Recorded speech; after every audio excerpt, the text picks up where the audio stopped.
Buenos días, buenas tardes. Santiago González Varas Ibáñez, en cortos sobre libros largos. Hoy intercalo, como he hecho en alguna ocasión también, uno de mis libros, Fausto Pop, en la editorial Guillermo Escolar, una editorial muy interesante de Madrid que lleva con mucho mimo y cariño Guillermo Escolar, precisamente. La editorial lleva su nombre, especializada en libros de ensayo, pero publica cualquier tipo de género literario. Bueno, voy a contar brevemente de qué trata mi libro. Es muy reciente, ha salido en octubre de 2025, creo recordar, un poquito antes. Y, y básicamente bueno, está inspirado obviamente en el mito de Fausto. Ya saben que esto tiene mucha trayectoria. No voy aquí a exponer los antecedentes de Calderón de la Barca, por supuesto el de Goethe y muchos otros. Pero yo lo que hago en principio sería una adaptación del mito de Fausto a la actualidad. Ya saben que este mito en el fondo es que cuando uno llega un poco a viejo, pues te planteas lo que has hecho y lo que te quedó por hacer y pactas con el demonio porque pretendes algo que no has podido alcanzar. Bueno, todo eso. Hoy día yo creo que eso se relaciona mucho con nuestro mundo de los deseos, de las frustraciones, en un mundo, como digo tantas veces, de mundo de oficina, ¿no? Que digo yo, mundo de oficina, donde hay oficinistas que se frustran, tienen deseos. Yo creo que es el mundo de hoy. El mundo de hoy es muy fáustico. Y este libro empieza un poco como... Es verdad que tiene un gran contacto con la literatura alemana. En Alemania es verdad que el mito de Fausto lo consideran como algo bastante personal, pero hay antecedentes en Inglaterra, en España, sobre todo en Hispanoamérica, y también literatura, Estanislao del Campo, pero también hay en la época virreinal antecedentes sobre que han tratado este tema, en la Edad Media, etcétera. En Alemania está muy arraigado, como digo, ¿no? Thomas Mann también tiene literatura sobre Fausto, su hijo, Mefisto. Me gustaría hablar de todo esto, la verdad, en otra ocasión, pero hoy voy a hablar principalmente del mío, ¿no?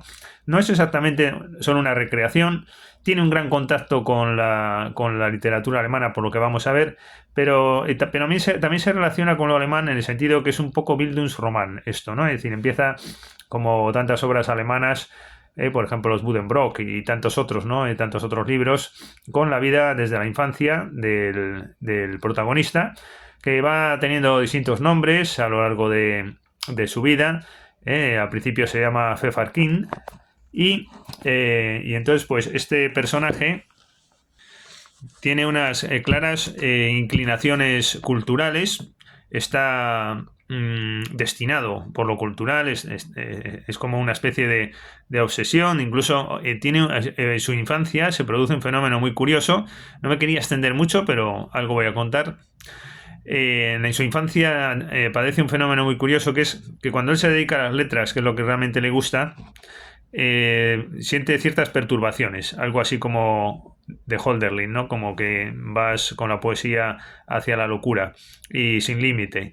Y entonces observa que cuando está en cuestiones más prácticas, como pueden ser las científicas, ¿no? Al uso, con tal de dedicarse a eso, finalmente se dedica por eso a la economía, desaparecen todos esos pesares y ese mundo tenebroso, que sin embargo le atrae mucho. Se cuenta sobre sus padres, quién es su padre, quién es su madre, con un gran ambiente cultural en su casa. Él va creciendo y tiene esas inclinaciones culturales que no puede dejar. Pero, como tantos otros en la vida, si eres responsable y no un perro flauta, pues al final acabas haciendo economía, derecho, etcétera, ¿no? Y con perdón con lo que acabo de decir, pero tiene bastante de cierto. Entonces las personas responsables quieren ocupar una posición social en la vida y aspiran por un camino muy duro, incluso con oposiciones y de una extrema dureza, como digo, ¿no? Y entonces, pues sigue este íter, pero ahí está lo cultural, que le perturba. Bueno, así empieza y después pasa. Es que tiene saltos muy fuertes este libro, yo diría novela, relato, en el sentido de que hay un gran componente poético también, mucho biográfico, por decirlo así, del personaje, pero también hay puro relato, hay un poco de acción, hay cosas muy extravagantes, hay melancolía sobre todo al final. Pero yendo por partes y sin extenderme demasiado, de esa primera parte inicial saltamos a otra que es unos diálogos expresionistas o neoexpresionistas. Yo lo que trataba aquí era de expresar un poquito el hastío de la vida que le produce al personaje, pero en vez de extenderme demasiado en eso, como habría hecho un modernista al uso, ¿no? Como un del Casal, pues en vez de profundizar en ese hastío vital, etcétera, a lo Camus o tal, pues yo simplemente me dio por hacer unos diálogos neoexpresionistas. ¿Esto qué es? Bueno, pues unos diálogos un poco también surrealistas, por decirlo así, absurdos, pero muy hirientes, punzantes, etcétera, etcétera. Eso creo que tienen ese atractivo, pero reflejan un cierto malestar. Ante esa situación, este hombre que anda buscando algo en la vida, el protagonista, llama al diablo, se le aparece el diablo y entonces pactan y él dice, mira, oye, yo he triunfado porque se me ha olvidado contar que es un gran triunfador y en lo económico triunfa, monta una inmobiliaria que es lo más opuesto a la cultura, pese a sus inclinaciones culturales. Ahí se produce un debate enorme, una tensión enorme entre su inclinación cultural y y su alma realmente qué naturaleza tiene, ¿no? Hay una tensión. Bueno, entonces aparece el diablo y él, que no puede más ya, ¿no? Dice, oye, llévame a la vida cultural, y la vida cultural consiste en tener un cierto reconocimiento porque lo que hago, porque es un componente necesario, ¿no? En todo arte tiene que haber un reconocimiento o un conocimiento al menos de lo que uno hace, ¿no? Y entonces el diablo se lo proporciona y a cambio le da a él, creo recordar que pongo toda su riqueza o gran parte de sí, la riqueza que tiene el personaje. Y entonces pactan eso, tiene un cierto momento de éxito, pero el personaje tiene un género tan distante de lo que se lleva hoy en las letras en la sociedad, que acaba desencajado en la nueva sociedad y con sus extravagancias literarias que no encajan en la sociedad actual, ¿no? Y entonces llama al diablo otra vez.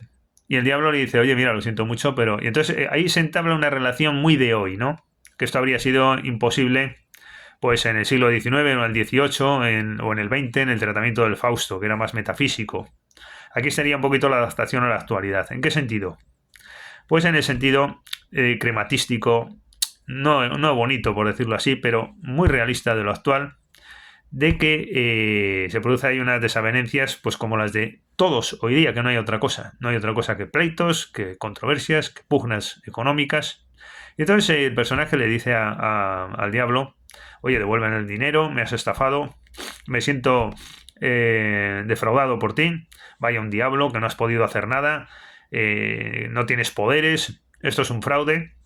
Y entonces empiezan a pactar, ahí hay un par de páginas y tal, bastante desarrollo, y llegan a un acuerdo. Y entonces esto, aquí es donde quiero expresar un poquito el mundillo del Fausto adaptado a la actualidad, ¿no? Y llegan a un acuerdo en virtud del cual le devuelve el dinero, el diablo se porta bien, y pactan ser el diablo que quiere ser un personaje humano de hoy. Entonces, gracias al personaje, el diablo se hace hombre.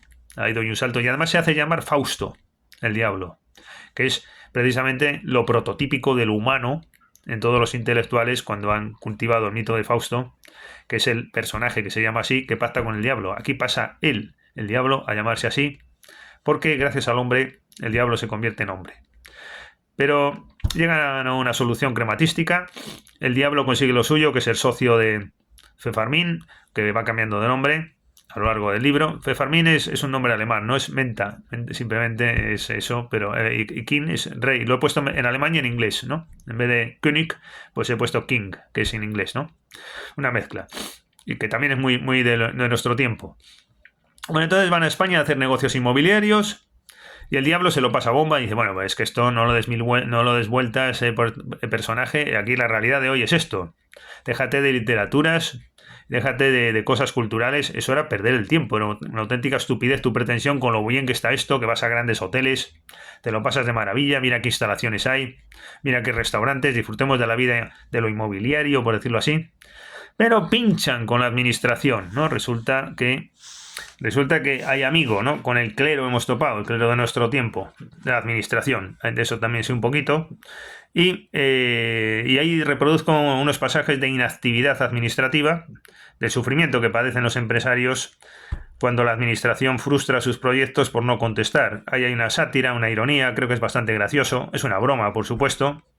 Muy de nuestro tiempo todo esto, ¿no? De la administración que con sus informes pues frustra proyectos económicos y ahí van pasándolo el tiempo, ya hasta el diablo se va a terminar desesperando con la administración española porque vienen de Alemania, todo esto anterior era en Alemania pero vienen a España, ¿no? A hacer negocios inmobiliarios. Bueno, a todo esto pues el personaje sigue teniendo inclinaciones culturales, no puede más. El diablo sin embargo se lo pasa muy bien, aunque se degenera un poquito con sus borracheras, etcétera, etcétera. Y entonces el personaje sigue con esas, como digo, inclinaciones culturales. No puede no ser así. Y le pide al diablo ir a contactar con todos los alemanes de la primera mitad del siglo XX. Y ahí hay un capítulo donde el personaje entabla relación con los intelectuales alemanes de la primera mitad del siglo XX. Salen todos ahí, ¿no? Hermann Hesse, Robert Michel, también los austriacos, ¿no? Roth, Joseph Roth, bueno, hay Döblin, Klaus Mann también, etcétera. Y doy un lugar destacado sobre todo a Thomas Mann, ¿no? Con una posición preferente, etcétera. Porque en esta temática es fundamental. Bueno, entonces él sale fortalecido de ahí y entonces quiere cambiar el mundo, consigue hacer una especie de constitución como haría D'Annunzio, ¿no? Uno de mi cuerda, por decirlo así, modernista, en lo modernista, no en otras cosas, o en lo decadentista más bien, ¿no? Bueno, pues entonces hacen, porque ya saben que D'Annunzio hizo una constitución cultural muy extravagante lo suyo. Bueno, esto es algo parecido, hace el personaje una constitución, la quiere promover, le hace falta apoyo político, pero claro, él se mete en política, pero ahí todo codazos y eso no es lo suyo. Y entonces va a televisión porque ve que si no es mediático no consigue hacer nada, ni cultural, ni político, ni nada. Y entonces, bueno, va a la televisión y allí resulta que inesperadamente triunfa con sus extravagancias y desencajes. Y entonces, pues, llega el momento en que se hace popular y tiene un debate con el otro candidato a presidente del gobierno, que es un político al uso, pues, de estos que hablan por hablar y tal, ¿no? Y que no tienen ideas de fondo. Y entonces nuestro personaje, que está invadido de cultura, invadido de melancolía, ahí es donde viene el tema de la melancolía, pues entonces se produce un desenlace muy curioso, no sé si contarlo o no al final, porque el final creo que es bastante curioso, no me atrevo a calificarlo de ninguna manera, pero sí diría curioso, y no sé si decirlo o no, ¿no? Pero realmente hay un tema, creo que sorprendente, ¿no? No lo voy a contar esta vez. Siempre lo cuento, pero esta vez no lo voy a contar. No lo voy a contar porque es un fenómeno muy curioso y puede pasar desapercibido al lector, pero les quiero confesar, como autor de este libro, quiero confesar que hay un fondo de la esencia de lo que es lo melancólico. Y con eso triunfa con esa patología, inesperadamente triunfa gracias a eso, ¿no? Como decían aquel mundo de los dioses griegos, ¿no? De que lo fatal es la mejor fortuna que puede tener el hombre. Pues nada, buenas tardes.